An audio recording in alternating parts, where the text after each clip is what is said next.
Haleluya, puji Tuhan, salam sejahtera Bapak Ibu Saudara-saudari keluarga GPD LCD Magelang. Tuhan Yesus memberkati. Terus alami pembaharuan di dalam Tuhan setiap hari. Mari renungkan firman Tuhan menggunakan 365 hari yang mengubahkan. Hari ini pembacaan kita ada di dalam Kitab Roma pasal 11. Saya akan membacakan Roma pasal 11 ayat 1 dan 2 bagian A. Demikian bunyi firman Tuhan. Maka aku bertanya, adakah Allah mungkin telah menolak umatnya? Sekali-kali tidak. Karena aku sendiri pun orang Israel, dari keturunan Abraham, dari suku Benyamin. Allah tidak menolak umatnya yang dipilihnya. Renungan firman Tuhan hari ini saya beri tema Allah tidak menolak umatnya. Kalau kita mengobservasi ayat yang sudah saya bacakan ini, nasihat apa yang dituliskan di dalam ayat tersebut sudah jelas bahwa Allah tidak menolak umatnya. Bapak, Ibu, Saudara yang dikasihi Tuhan, kalau kita membaca, mempelajari firman Tuhan, mayoritas, sebagian besar dari orang-orang Israel, mereka menegarkan hati, mereka menolak Yesus sebagai Mesias, mereka tidak percaya dan tidak menerima Yesus sebagai juru selamat. Namun, ada sebagian kecil dari orang-orang Israel yang menerima kasih karunia Allah. Ada sebagian kecil dari orang-orang Israel yang mereka menerima, percaya bahwa Yesus adalah Mesias. Dan salah satunya adalah Rasul Paulus yang menulis surat Roma ini. Rasul Paulus adalah orang Israel dari keturunan Abraham. Dia dari suku Benyamin di dalam ayat 1 dicatat, dituliskan. Dan tentunya ada orang-orang Israel yang lain yang percaya menerima Yesus sebagai Mesias. Ada murid-murid Yesus, ada juga umat-umat Tuhan di dalam gereja mula-mula. Ada orang-orang Kristen Yahudi, orang-orang Kristen Israel. Dan orang Israel yang menerima kasih karunia, orang-orang Israel yang menerima Yesus sebagai Mesias, mereka disebut sisa Israel. Mayoritas menolak, tetapi ada sebagian kecil yang menerima. Mereka disebut sisa Israel. Bangsa Israel menjadi umat pilihan Allah itu hanya karena kasih karunia Allah saja. Bukan karena kebaikan mereka. Demikian juga sisa Israel. Mereka ada hanya karena kasih karunia Allah. Baik sisa umat Tuhan, sisa Israel pada zaman Nabi Elia. Itu dituliskan di dalam Roma 11 ini ayat 2 sampai ayat yang keempat. Saya akan bacakan ayat 2 sampai yang keempat.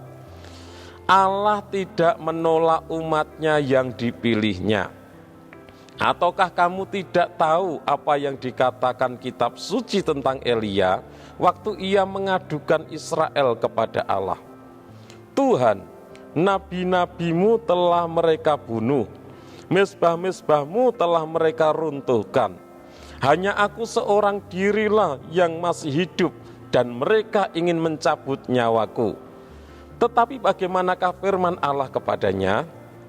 Aku masih meninggalkan 7.000 orang bagiku yang tidak pernah sujud menyembah Baal. Jadi pada zaman Nabi Elia ada sisa Israel, ada orang-orang Israel yang hidupnya masih setia kepada Tuhan. Mereka tidak pernah menyembah Baal.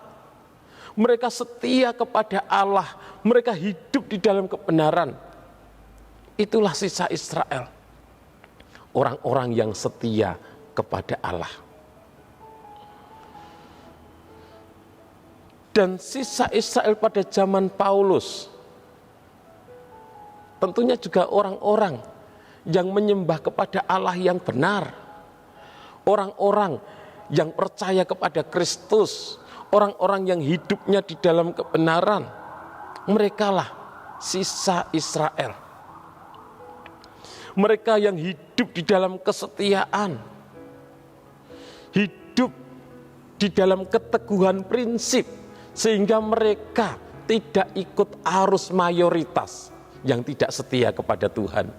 Mereka tidak mengikuti cara hidup mayoritas yang hidup di dalam dosa.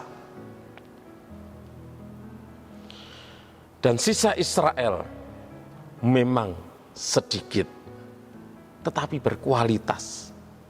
Sisa Israel memang tidak banyak, tetapi memiliki kualitas. Mereka orang-orang yang setia kepada Allah. Dan Allah tidak pernah menolak mereka. Allah tidak pernah menolak umatnya, yaitu sisa Israel. Umat-umat Tuhan yang setia kepada Allah. Bapak, Ibu, Saudara yang kasih Tuhan, ketegaran hati dari mayoritas bangsa Israel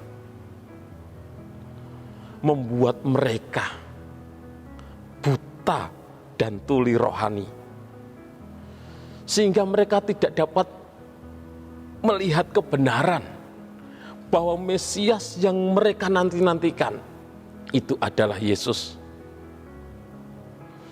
Mata dan telinga rohani yang buta, yang tertutup, itu berakibat fatal. Ketidaksetiaan kepada Allah dengan mereka menyembah berhala, hidup di dalam dosa, itu berakibat fatal karena mereka harus mengalami murka Allah. Bangsa Israel mengalami perbudakan yang dilakukan oleh bangsa-bangsa lain. Dan itu dikiaskan di dalam ayat yang ke-10, Roma 11 ayat yang ke-10 dikatakan, dan biarlah mata mereka menjadi gelap, sehingga mereka tidak melihat, dan buatlah punggung mereka terus-menerus membungkuk. Buat punggung mereka terus-menerus membungkuk. Ada perbudakan yang dialami, ada hukuman Allah yang dialami, karena mereka tidak setia kepada Tuhan. Kita tahu bahwa kerajaan Israel atau kerajaan utara yang terdiri dari 10 suku, mereka dibuang ke negeri Asyur menjadi budak di sana. Kerajaan Yehuda yang terdiri dari 2 suku, mereka dibuang ke Babil menjadi budak di sana. Karena hidup tidak setia kepada Allah. Karena hidup di dalam dosa. Dengan kata lain, bahwa mereka ditolak oleh Allah. Karena tidak setia. Karena hidup di dalam dosa, mereka ditolak oleh Allah. Pelajaran yang kita dapatkan interpretasinya, Allah tidak menolak umatnya. Tentunya umat yang tidak ditolak oleh Allah adalah umat yang setia kepadanya. umat yang hidup di dalam kebenaran. Merekalah yang tidak ditolak oleh Allah. Merekalah sisa Israel. Allah tidak pernah menolak mereka. Tetapi bagi umat-umat Tuhan yang tidak setia kepada Tuhan, bagi umat-umat Tuhan yang hidup di dalam dosa dan tidak mau bertobat, ya mereka akan mengalami murka Allah. Mereka akan mengalami penghukuman Tuhan. Dengan kata lain, mereka ditolak oleh Allah karena tidak setia hidup di dalam dosa. Aplikasi di dalam kehidupan kita. Saya percaya kita semua tidak mau ditolak oleh Allah. Siapapun kita tidak mau mengalami murka Allah. Kita tidak mau mengalami penghukuman Tuhan. Tetapi kita mau diterima oleh Tuhan. Oleh sebab itu, mari Bapak Ibu Saudara, jadilah umat Tuhan yang berkualitas seperti sisa Israel. Jadilah umat Tuhan yang setia kepada Tuhan. Jadilah umat Tuhan yang hidup di dalam kebenaran. Hidup di dalam ketaatan kepada firman Tuhan. Maka Allah tidak akan menolak kita. Ketika kita hidup setia kepadanya, hidup taat kepada firman-Nya, kita terus percaya kepada Tuhan, Tuhan tidak akan pernah menolak kita. Karena kita hidup berkenan di hadapannya. Kita menjadi orang-orang yang menyenangkan hatinya. Allah tidak pernah menolak umatnya yang setia kepadanya, yang terus hidup di dalam ketaatan kepada kebenaran firman-Nya. Tuhan Yesus memberkati Bapak Ibu Saudara sekalian. Terima kasih kepada Bapak Ibu Saudara yang sudah dengan setia mengikuti Renungan 79, kiranya menjadi berkat bagi kita semuanya.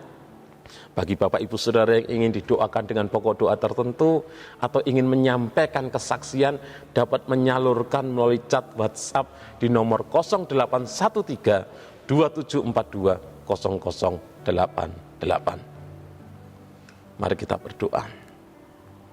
Terima kasih Tuhan, kami bersyukur karena anugerah-Mu, karena kasih karunia-Mu, kami boleh menjadi umat-umat-Mu. Kami boleh menjadi orang-orang yang percaya kepada Engkau Tuhan. Terima kasih Tuhan, kami mau terus hidup setia kepada Engkau. Kami mau hidup di dalam ketaatan kepada firman-Mu Tuhan, sehingga kami menjadi umat-umat yang tidak ditolak oleh Engkau Tuhan, tapi kami menjadi umat-umat Tuhan yang menerima anugerah keselamatan yang Engkau janjikan. Memberkati seluruh umat-umat-Mu, keluarga GPDL Sadai Magelang dimanapun mereka berada.